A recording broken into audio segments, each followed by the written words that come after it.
Fox 4's Kaitlin Knapp has just been nonstop. She rode out the storm in Charlotte County and is now just making her way down throughout Lee County with a look at damage. Let's head out to Kaitlin Knapp because it looks like she is standing next to one of those giant trees now toppled over. Kaitlin.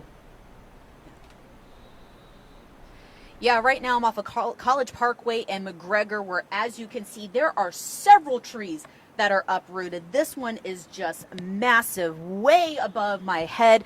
This is in the Wells Fargo parking lot, and the reason that we're over here is we were just driving through, and it was one of the only areas that we saw for miles that had any sort of life. So my photographer and I were like, why don't we stop there? Like, why do they have like any sort of power right now? Still don't know the answer to that. But then when we got into the parking lot, we saw this. This is another tree that I was just standing next to.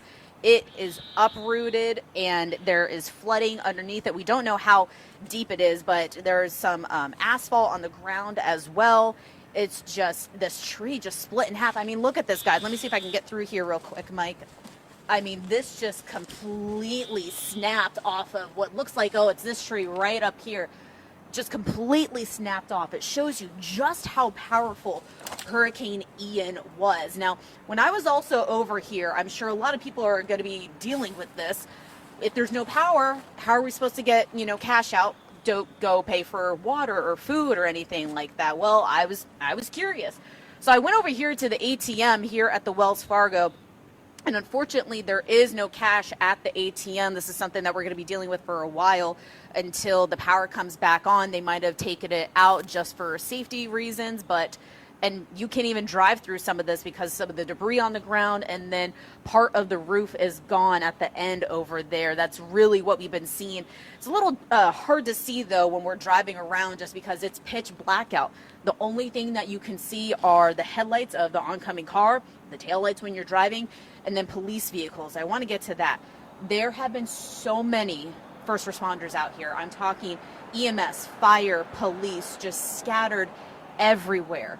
And they're working as hard as they can to get to people that are in need of help right now, whether that's a medical emergency or a fire. I was out at a fire earlier, and that's the last thing firefighters need right now is to be dealing with the fire when they're trying to help people that are still reeling the effects of Hurricane Ian. So we're going to keep driving around. We're going to head over the Cape Coral Bridge. It's really dark in this area, so we're just going to kind of head over to Cape Coral, and we'll see what is going on over there. When we were driving to Fort Myers coming over the Cape Coral Bridge, we saw a boat that was nowhere near any water.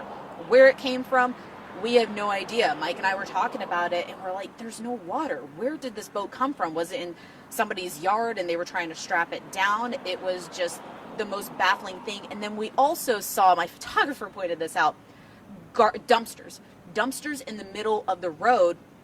And I'm like, oh, it has wheels. Maybe it got out from there. These dumpsters had no wheels. So that just goes to show how powerful Hurricane Ian was, going from the rain, the flooding, the wind. I haven't seen too much flooding here in this part of Fort Myers. It doesn't mean that there isn't flooding elsewhere, but in this area, I'm just mainly seeing a lot of wind damage. It's a little hard to see at night, but again, we're going to keep driving around, looking at some of the damage and trying to answer any questions that you may have. One of the biggest ones that I've heard is, where do we get water?